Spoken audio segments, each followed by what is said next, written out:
এই প্রাঙ্গণ, এই ক্যাম্পাস আমার জীবনের খুব প্রিয় একটি জায়গা। আজ এত বৃষ্টির মাঝেও এখানে এসে উপস্থিত থাকার জন্য তোমাদের প্রতি রইল আন্তরিক ধন্যবাদ। আমি চেষ্টা করব তোমাদের প্রত্যাশা পূরণ করতে।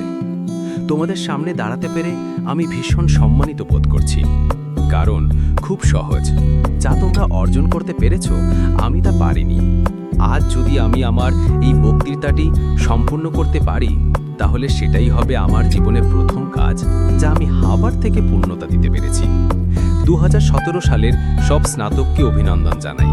হয়তো আমি সমাবর্তন বক্তা হিসাবে একটু বেমানান, কারণ আমি ড্রপ আউট হয়েছিলাম বলে নয়, বরং আমি তোমাদেরই প্রজন্মের একজন।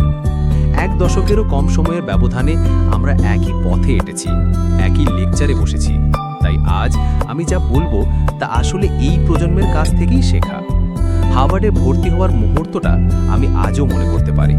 আমি তখন কম্পিউটার গেম খেলছিলাম।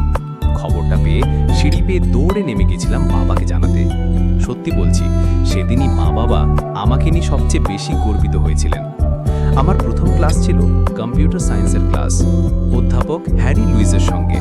আমি হুড়ুহুড়ি করে উল্টো টি শার্ট পরে দেরিতে ঢুকেছিলাম।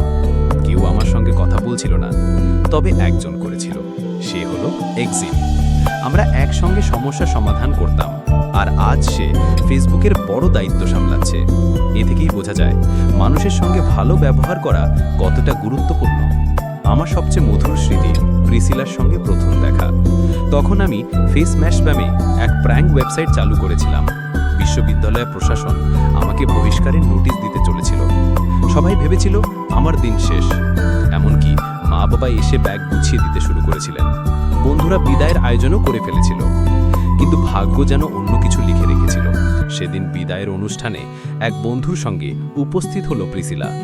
সেদিন বেল টাওয়ারের সামনে প্রথম দেখা, আর আমি তাকে বলেছিলাম যে শুনুন, আগামী 3 দিনের মধ্যে আমাকে বিশ্ববিদ্যালয় থেকে বের করে দেওয়া হবে, অতএব তোমার সঙ্গে বসা দরকার এখনই। হয়তো এটাই ছিল আমার জীবনের সবচেয়ে সফল প্রেমের প্রস্তাব।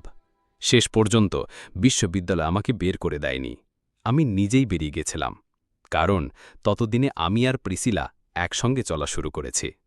অনেকে ভাবে ফেসম্যাশ ফেসবুক তৈরির পেছনে বড় ভূমিকা রেখেছিল। সত্যি বলতে তেমন কোনো ভূমিকা ছিল না, কিন্তু ফেসম্যাশ না থাকলে হয়তো প্রিসিলার সঙ্গে আমার দেখা হতো না, আর সে আমার জীবনের সবচেয়ে গুরুত্বপূর্ণ মানুষ। তাই ব্যক্তিগতভাবে বলবো, ফেসম্যাশই আমার জীবনের শ্রেষ্ঠ আবিষ্কার। হার্ভার্ড আমাকে শুধু জ্ঞান দেয়নি, দিয়েছে বন্ধু, দিয়েছে জীবনসঙ্গী। তাই এই জায়গার প্রতি আমার কৃতজ্ঞতা অপরিসীম।